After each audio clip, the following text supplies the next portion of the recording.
আজকে আপনারা দেখতে চলেছেন কুচিয়ামোড়া কাঁচা বাজার।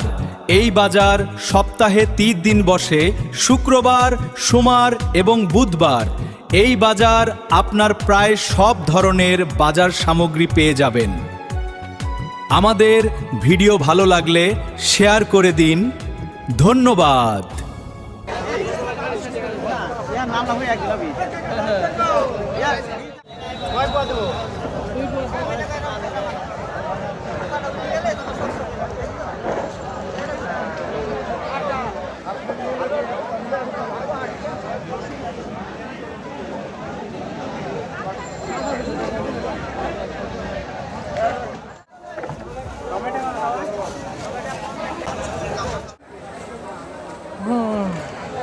ভিডিও করেন না ভাই।